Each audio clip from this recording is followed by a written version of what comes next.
nós ainda adoraríamos ao Senhor. Glória a Deus. Filipenses capítulo 3,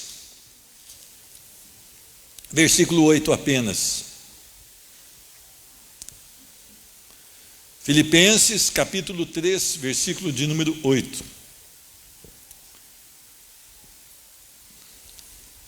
Diz a palavra do Senhor: sim, deveras considero tudo como perda, por causa da sublimidade do conhecimento de Cristo Jesus, meu Senhor, por amor do qual perdi todas as coisas e as considero como refúgio, para ganhar a Cristo. Amém? Senhor Deus, nós temos o privilégio de mais uma vez, como congregação, abrir as páginas preciosas da Tua Palavra e tentar buscar, Senhor Deus, para as nossas vidas a Tua direção, o conhecimento da Tua pessoa. Isto é maravilhoso demais. Nós pedimos a intervenção do Teu Espírito Santo, levando aos corações aquela necessidade de cada um, que só o Senhor sabe, e forjando, Senhor Deus, cada coração aqui para se parecer com Cristo Jesus. Senhor Deus, nós pedimos perdão pelos nossos pecados, nós temos pecado contra Ti, mas nós queremos uma vida acertada na Tua presença, nós queremos o temor do Senhor nos nossos corações, nós queremos, quando formos tomar a decisão, formos abrir as nossas bocas, Senhor Deus, quando formos ocupar os nossos pensamentos, ser bíblicos também assim, Senhor Deus.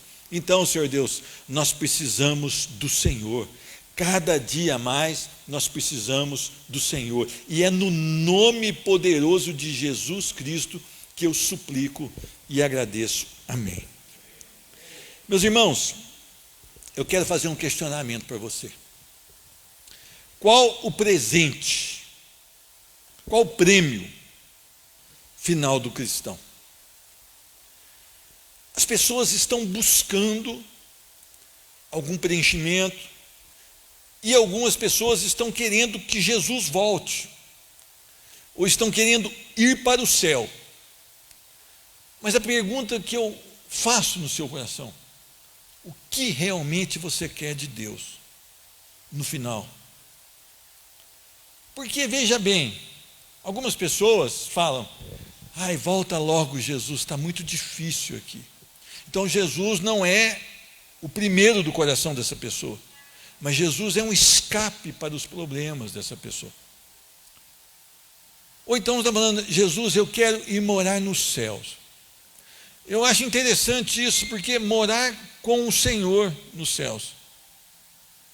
Mas lá não tem WhatsApp, lá não tem shopping, lá não tem essas coisas que esse mundo nos permite fazer.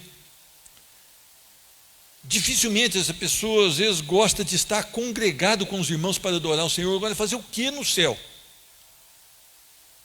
Então nós temos talvez uma visão equivocada do final das coisas, onde nós estaremos, como nós estaremos e quem realmente é o nosso Senhor.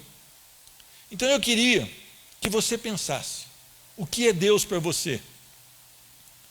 Quais as prioridades que mostram que você realmente teme, ama e deseja a Deus com todo o seu coração? Meus irmãos, a primeira coisa que eu aprendo aqui com esse texto é que nada pode ser considerado como ganho além de Deus e a sua palavra. Quando o apóstolo ele conclui aqui no seu coração: sim, deveras considero tudo como perda. O que ele está querendo dizer? Que todos os títulos que ele tem, que a genealogia dele, que atesta que ele é realmente um judeu puro sangue, que os fariseus tanto amavam, tanto deliravam com isso, ele considera tudo isso como refúgio, porque ele viu algo maior. Agora, nós não somos judeus. Eu vejo esses caras hoje nessas igrejas pondo cheio de aparato de judaico, eles querem ser judeus. Meus irmãos, olha que tragédia que nós chegamos. Os caras que não são querem ser judeus, e os caras que são aqui deveriam ser libertos disso. Não deveriam considerar isso como coisa sublime. Muito pelo contrário. Meus irmãos, nada pode ser considerado ganho, além de Deus e a sua palavra. O que nós temos que observar é quais são as nossas prioridades. O que enche o nosso coração, o que atrai os nossos olhos, o que atrai os nossos pensamentos, e o que molda as palavras que saem da nossa boca, que são elaboradas no nosso coração. E, de acordo com o que o coração está cheio, é que as palavras surgirão. É um reflexo de um coração cheio de alguma coisa, e não necessariamente cheio de Deus. Muito pelo contrário, talvez a minoria dos corações são cheios de Deus. Por isso nós ouvimos tantas barbaridades. Meus irmãos, se nós ligarmos hoje num telejornal qualquer, você vai ver barbaridades, apologia a tudo, menos a palavra. Defesa de teses que levam as pessoas para longe de Cristo. A interferência na mente, nos corações da família pela mídia está tão forte que agora um pastor diz que nós temos que atualizar a Bíblia, que nós temos que tratar com naturalidade certas situações que a Bíblia condena, que nós não podemos falar para uma pessoa que aquela atitude dela é pecaminosa. Quase que nós estamos dentro de uma mordaça diabólica, dentro das próprias igrejas. Mas aí eu uso o texto de João capítulo 7, João capítulo 8, desculpa, onde o Senhor, depois de ser ali um teatro armado pelos fariseus, de maneira ilícita, que é levada até eles uma mulher adúltera, então eles usam aquele texto, nem eu te condeno. Então quer dizer, se Jesus não condenou a prostituta, você não pode me condenar, porque eu estou fazendo tal coisa. E é errado. Se essas coisas para você são ganho, são boas, é porque você está com problema com o pecado. Esta semana eu estive viajando e minha filha ligou, falou: pai, eu estou lendo um livro, acho que é do Spurgeon, e ela falou: pai, não é apenas não pecar, é odiar o pecado. Eu falei: filha, eu falo isso na Igreja Batista do Quento toda vez, ninguém presta atenção quando eu Spurgeon, mas glória a Deus que o Spurgeon te chamou a atenção. É essa a visão. O pecado para nós tem que ser odiado. O pecado foi aquele que levou o nosso Senhor à cruz. O pecado é aquele que matou Cristo naquela cruz, para que nós tivéssemos vida, e nós cantamos isso agora. Meus irmãos, é sério o pecado. Então nós não temos que atualizar, nós temos é que proclamar a palavra. Eu tenho batido e debatido que se as igrejas evangélicas pararem de pregar, pelo menos as que pregam fora, eu não quero dizer quem e quem não é, não sei. Se elas só ler a Bíblia nos seus cultos, 80% já vai embora da igreja. Porque a própria Bíblia, somente lida, já é uma ofensa ao pecador, que não quer arrependimento, que não busca o arrependimento. Então, eu e você precisamos entender que a palavra do Senhor, ela vai mostrar quem é Deus, e mostrar o nosso caminho a Ele, que é Cristo, e mostrar qual é o estilo de vida de um homem e de uma mulher que conheceram verdadeiramente a Cristo.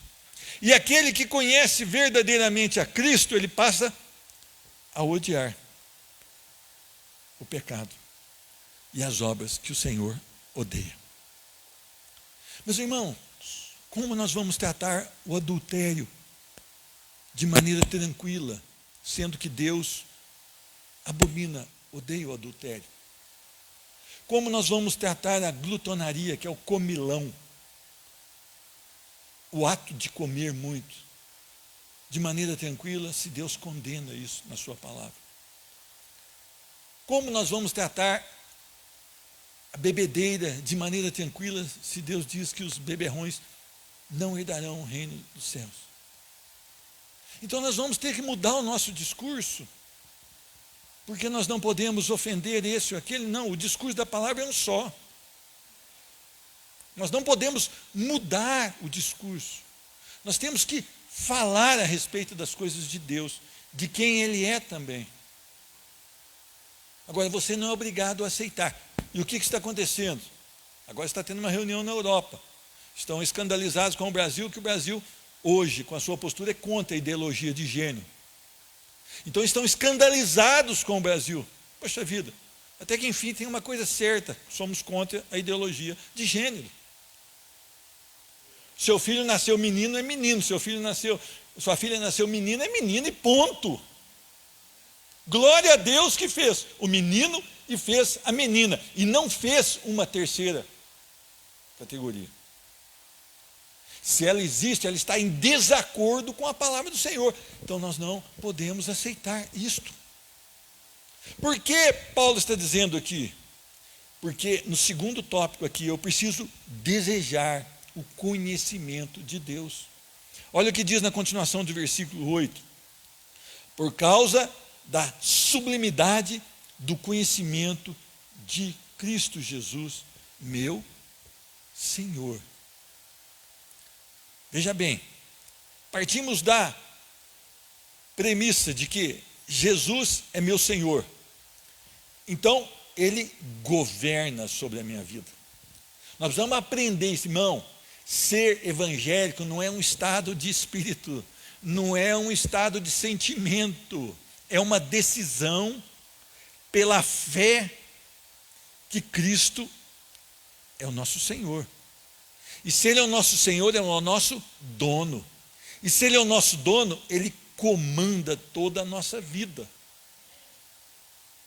Servo quer dizer escravo, eu já expliquei isso aqui várias vezes, mas para você entender. Então, desejar o conhecimento de Cristo Jesus, meu Senhor. Meus irmãos, Anitta não vai te trazer conhecimento de Cristo Jesus. BBB não vai te trazer conhecimento de Cristo Jesus. Conversas na hora do intervalo do trabalho, da escola, que não edificam, não vão te trazer conhecimento de Cristo Jesus. Festa de crente, irmãos, eu não sou contra a festa de crente, não. Esses dias eu recebi uma palavra, e talvez há um entendimento da igreja, que eu condeno a festa de crente. Não condeno festa de crente, não. Quer celebrar alguma coisa? Junta os crentes ali e celebram como crentes. O repertório dos assuntos é de crente. O que vai beber é bebida compatível com crente. O que vai comer e a quantidade que vai comer é de acordo com a vida de crente. Eu tenho lutado contra aquelas reuniões de crentes que servem para desdenhar o irmão, desdenhar os líderes da igreja, desdenhar a própria igreja do Senhor. Dar mau testemunho, porque normalmente na festa de crente tem os convidados familiares que não são crentes. Então o testemunho às vezes é terrível. Eu não participo somente de domingo, porque é um dia que eu fico clausulado, vamos dizer assim, somente na palavra. Eu tirei isso para mim. Às vezes eu dou uma saidinha só para refrescar e volto rápido. Mas não sou contra não, tá? Se alguém entendeu, me perdoe, me desculpe. Não sou contra não. Agora não pode por causa do quê? Da ordem do governo, para a gente não aglomerar, tá? Mas, quando eu desejo o conhecimento de crente, quando eu me reunir com outros crentes, eu vou conversar coisas da palavra. Ou então alguma experiência, olha, eu estive visitando ali tal lugar, que maravilha. Como é que Deus, pela sua palavra, fez tudo aquilo, não é verdade ou não? Ou eu comprei um carro aqui, é uma bênção, é um presente de Deus, que agora eu vou poder me organizar melhor, vou poder participar até de mais programações da igreja, vou poder ajudar aqui quem precisar na minha rua. Olha, isso também é conversa de crente quando você compra um carro legal. Para qual objetivo que esse carro? Então, veja bem, quando nós buscamos o conhecimento de Deus, as nossas entranhas, tudo no nosso ser vai ficando cheio de Deus. E aí, o que brota do nosso coração são as coisas de Deus. Essa é a grande questão. E eu quero que você entenda isso. O quanto você deseja o conhecimento de Deus. Meus irmãos, nós temos Bíblias nas mais variadas versões. Nós temos livros inspirados também por Deus, de pessoas crentes no Senhor Jesus. Olha, você compra pela internet, chega na sua casa em 3, 4 dias. É coisa maravilhosa demais para o nosso conhecimento a respeito de Deus. A Bíblia nunca é substituída, sempre ela deve estar à frente de livros, de qualquer coisa. Até quando você for ler um livro, tem que estar com a Bíblia do lado, correto ou não? Porque eles têm que estar compatíveis com a palavra de Deus. Mas nós precisamos desejar o conhecimento de Deus. Temos homens crentes ainda pregando a palavra. Nós temos o YouTube para nós assistirmos esses crentes pregando. Ah, mas eu não tenho jeito, eu só ouço. Passa para o MP3 e leva no seu trabalho e bota aqui no fone de ouvido. E ouve quem tem essa possibilidade, porque eu preciso de conhecimento de Deus. As pessoas dizem que amam a Deus aí fora, não amam coisa nenhuma. E o pior, dentro das chamadas igrejas como instituições, a maioria também não ama a Deus. Apenas elas vivem uma religiosidade, achando que com isso estão agradando a Deus. Então eu preciso querer saber quem é Deus, o que Deus quer que eu faça, como Deus quer que eu responda nessa situação, como Deus quer que eu haja quando alguém me vem caluniar, como é que Deus quer que eu tenha uma ação. O mundo diz, bateu, levou, não é? A palavra diz, dá outra face. Então eu preciso mergulhar na palavra do Senhor e tentar e desejar. Jeremias, ele diz assim, olha, eu estava pronto para largar, mas quando eu me lembrei da tua palavra, isso me foi como fogo. E ele cita no outro texto, achada as tuas palavras, logo as comi. E se você ler o Salmo 119, você vai ver que esse salmo é totalmente voltado para mostrar a preciosidade da palavra do Senhor. Salmo 119, são 176 versículos. Eu quero que você coloque no seu coração mais essa questão. O quanto você tem desejado a Deus. O terceiro ensinamento que eu tiro desse versículo, o amor a Deus coloca todas as demais coisas em segundo plano. Eu achei que eu ia ter aqui hoje, junto comigo, mais uns 8 ou 9 irmãos. Eu estou alegre, porque nós mudamos, né? O brasileiro não gosta de mudança. Mudança às vezes impacta, mas nós temos aqui muito mais que isso, para a glória do Senhor. Deixa eu mudar aqui.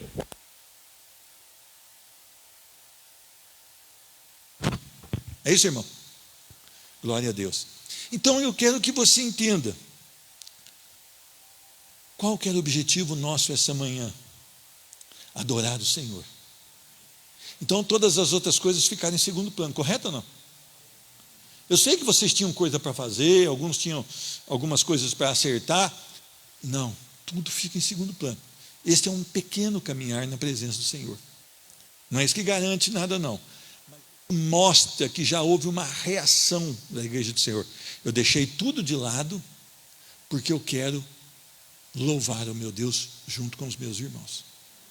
Meus irmãos, esse é um pequeno exemplo. O quanto você tem amado a Deus a ponto de pôr todas as coisas em segundo plano. Se nós fôssemos a Lucas capítulo 14, o preço do discipulado. Aliás,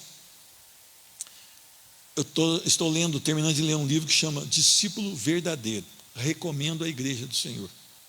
Eu terminando de ler, o meu livro fica à disposição da igreja. Eu sei que o brasileiro não gosta muito de ler, mas quando eu li, eu questionei, será que eu sou crente? Eu mandei de presente para um amigo pastor, não dessa cidade, ele falou assim, mas por que você quis fazer isso comigo? Porque realmente é bíblico e ele expõe que Cristo deve ser a nossa prioridade. o quanto você tem colocado de Deus, ou as coisas de Deus, em primeiro plano. Meus irmãos, não importa onde você está. Eu estava conversando com um caminhoneiro, um filho de um caminhoneiro, ele falou: meu pai está em Montes Claros, já há 10 dias que o caminhão quebrou. Eu não sei da decisão por Cristo Jesus dele, mas se ele for um crente no Senhor, lá em Montes Claros, Cristo é a sua prioridade, mesmo na adversidade. Então, se Cristo é sua prioridade, todas as outras coisas estão em segundo plano.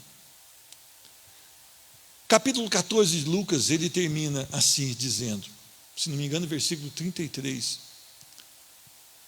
Enfim, aquele que não abandonar tudo, não pode ser meu discípulo.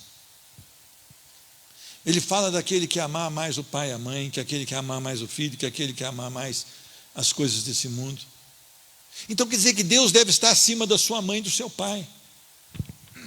Deus deve estar acima dos seus filhos. Deus deve estar acima do seu cônjuge. Deus deve estar acima da sua formatura, qualificação profissional. Deus deve estar acima de todos os seus planos. Nada pode tomar o lugar de Deus no trono do seu coração, se você realmente ama a Deus.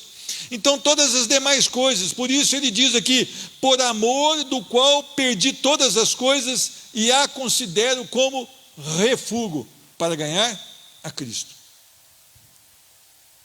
Então, quando nós entramos num texto da palavra do Senhor, seja ele qual você leu durante essa semana, talvez você tenha lido de maneira rápida e não prestou atenção. De Gênesis e Apocalipse, a Bíblia mostra Cristo.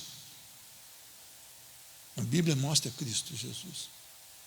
Então agora eu pergunto, as demais coisas na sua vida estão em segundo plano, porque você quer Cristo somente?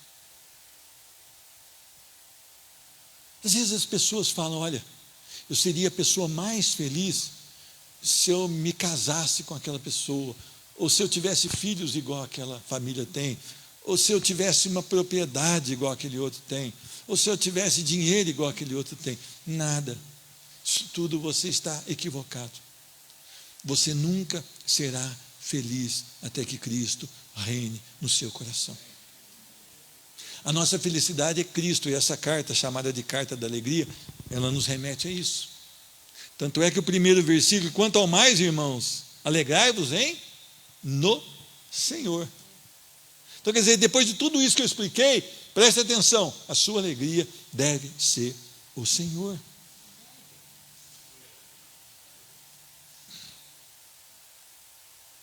Ontem nós viajamos, eu e minha esposa, com 200 pessoas no mesmo espaço. Pusemos a máscara, o óculos, ainda tinha perigo do negócio cair. Se cair, glória a Deus. Se pegar Covid e morrer, louvado seja o Senhor. Fizemos tudo que a medicina mandou fazer, mas Cristo, Ele tem o controle de todas as coisas. E isso não pode roubar a minha energia. Nós estamos aqui. Há perigo nessa nossa convivência, mesmo respeitando os limites, mas há um desejo de adorar ao Senhor em congregação. E posso falar para vocês, meu irmão? Segundo dia, liguei para o pastor Gerson, que eu estava viajando. A pastora Joana perguntou: tá bom aí? Eu falei: bom, tá, mas a saudade da igreja é grande. Foi ou não foi, pastor? Parece que a gente não se ajeita sem estar no meio dos nossos irmãozinhos. Isso é um presente de Deus. Mas isso não basta. Eu preciso ter Cristo em evidência na minha vida. Então depois, anote aí, você que está anotando, Lucas 14, e faça a leitura com carinho e com calma. Antes de você lançar os fundamentos do discipulado para ser um discípulo, é como construir uma torre. Você precisa calcular o custo, para que você não lance o alicerce e acabe o dinheiro e você passa vergonha. Então às vezes você fica batendo, eu sou crente, eu sou crente, eu sou crente, depois você não aguenta pegar e passa vergonha. Ser crente é morrer para si mesmo, é negar a si mesmo, é tomar a cruz, e cruz quer dizer vergonha, dor, morte. Cruz quer dizer sacrifício. Ai, irmão, aquela cruz que Deus pôs lá, que é meu marido, a minha esposa. Gente, isso é uma falta de entendimento bíblico. Cruz não quer dizer isto. Não sei se a irmã Liamara já pensou assim. Se ela pensou, ela estava fora da palavra. Porque cruz é estar disposto a morrer por Cristo Jesus, passar vergonha por Cristo Jesus. Então, coloque tudo em segundo plano. Cristo tem que ter a primazia do meu e do seu coração. Justiça própria, ele continua dizendo aqui, e ser, desculpa, eu peguei o texto de baixo, né? Mas vou falar da justiça, o versículo 9. Eu entrei no texto de baixo sem querer, mas querendo. Uma das piores coisas que nós convivemos no seio da igreja do Senhor é quando nós nos deparamos com pessoas, mas diz, eu faço isso, eu faço aquilo, eu tenho isso. Pessoas que têm justiça própria. Nós não somos bons, nós somos ruins. O que faz a diferença é que Jesus derramou a sua graça e imputou a sua justiça sobre nós por meio de Cristo Jesus. As nossas obras são consideradas trapos de imundície. Então eu vou falar de uma maneira diferente. Quando as pessoas tinham lepra naquele tempo, eles envolviam com panos, correto ou não? Isso é um trapo de imundície também. Então as nossas justiças são trapo de imundície. Se eu faço alguma coisa na obra aqui, no serviço do culto, se eu levo o cesta básica para alguém, se eu assisto lá na clínica as pessoas que estão enfermas, glória a Deus por isso. Não a mim. Não a mim. Glória a Deus que está me dando este privilégio. Ah, mas eu sou bom, por isso eu vou para o céu. Não, você é ruim e vai para o inferno. Eu sou ruim e vou para o inferno. Se a graça do Senhor, o favor imerecido não nos alcançar, o inferno é nosso destino. Nós nascemos no pecado e no pecado fomos concebidos. Não há um justo sequer. Desculpa eu ter entrado no versículo 9, mas não resisti. Então, meus irmãos, tudo isso é mediante uma justiça que vem de Deus pela fé. Tudo isso é mediante a justiça de Deus. Nós temos que exaltar o nosso Deus. Nós temos que cantar cânticos, igual cantamos hoje, que falam desse nosso Deus e não de nós. Senão fica parecendo moda sertaneja, né? É a minha sofrência, né? Olha para mim, que eu estou passando mal, que eu estou com isso, se eu estiver doente, o Senhor vem me curar. É esses cânticos que a gente vê hoje. Não, vamos cantar que Ele é bom. Vamos cantar que Ele é digno de toda adoração, que Ele é perfeito. Vamos falar, pela cruz nós fomos salvos. Ele nos atraiu, foi por ela. É isso que nós devemos cantar. Agora, o presente final do crente, qual que é então? Qual que é o nosso prêmio final? A resposta está na palavra. É o próprio Deus. Veja bem, essa vai ser a decepção da maioria que confessa que Jesus Cristo é o Senhor. O que você vai ter no céu de tão bom? Deus. Ah, não é só isso, não, tudo isso. Deus é a nossa recompensa. Deus é o prêmio final do cristão. Quem que vai estar no céu? Deus. Ah, vou ter que cantar lá para Ele? Vai. Vou ter que adorar Ele? Vai. Vou ter que aprender dele? Vai. Vou ter que ouvir do Evangelho? Vai.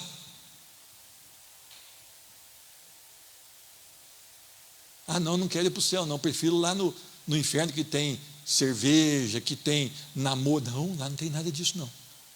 Lá o verme não morre, o fogo não se apaga.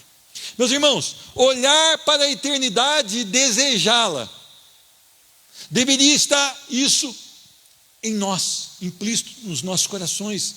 Deveria ser o nosso suspiro. Eu desejo a eternidade porque eu vou estar com Deus, porque eu vou ter Deus sempre, eternamente. Então, não devemos desejar a eternidade para escapar dos problemas. Cancela isso da tua vida. Volta logo, Jeová. Está muito difícil aqui, a gasolina está 5,60. Não anda! Eu nunca vi o povo andar tanto de carro agora que a gasolina subiu. Faz fila no posto. Por quê? Coisa barata o povo não gosta, o povo tem vergonha.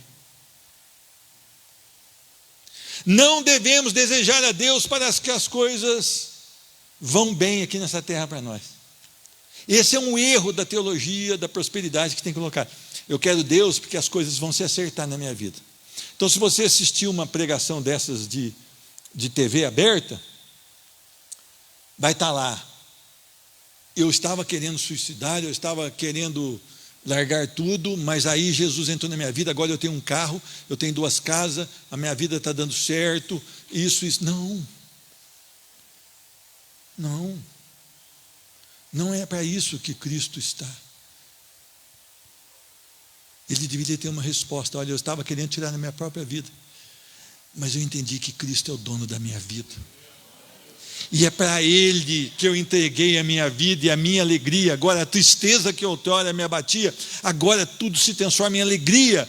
Eu estou passando dificuldade financeira, eu estou passando problema ali com a criação dos filhos, algumas dificuldades, eu estou passando alguns problemas até no casamento, mas Cristo é a minha força, Cristo é a minha alegria, Cristo é o meu refúgio, Cristo é a minha fortaleza. Nada me completa senão Cristo.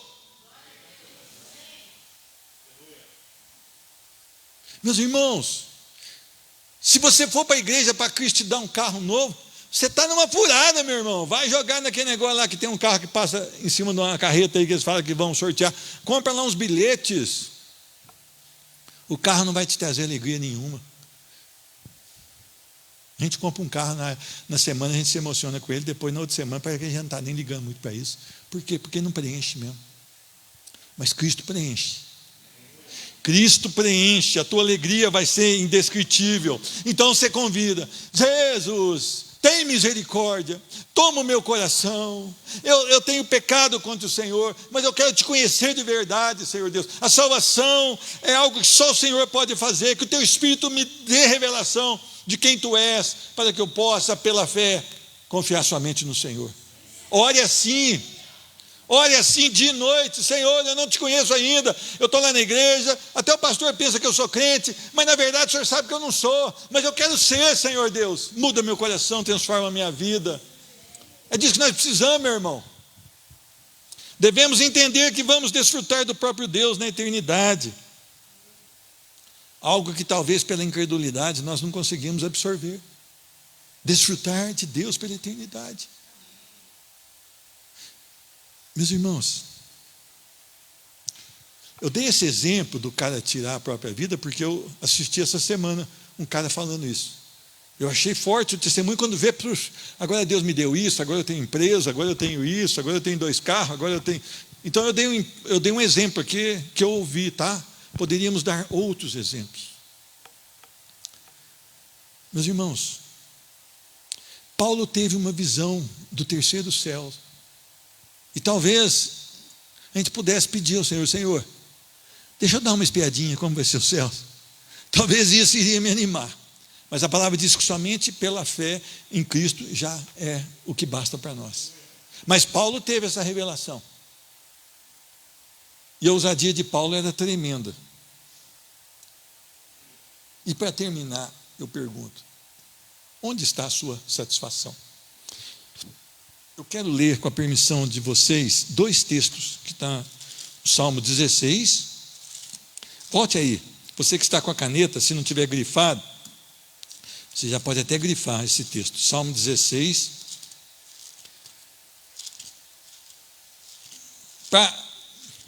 para pôr como base também tudo isso que nós falamos aqui, a palavra do Senhor.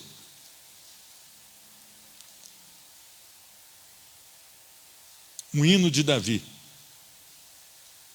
Salmo 16, 2. Digo ao Senhor, olha para você ver a confissão de fé de Davi: Tu és o meu Senhor, outro bem não possuo, senão a ti somente. Davi tinha ouro? Tinha ouro, Davi? Tinha. Davi tinha casas? Tinha. Davi tinha até mulheres.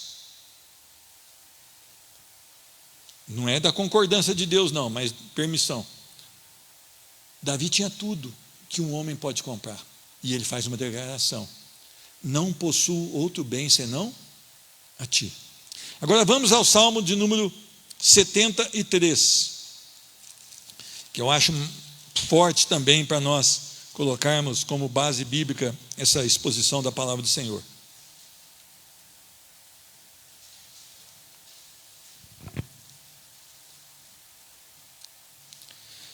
Versículo 25, Salmo 73, versículo 25. Quem mais tenho eu no céu? Não há outro em quem eu me compraza na terra. Meus irmãos, esse é um salmo de Asaf. Vocês lembram que Asaf, ele chegou a pensar: poxa vida, eu estou aqui como cristão, como crente, eu passo perrengue.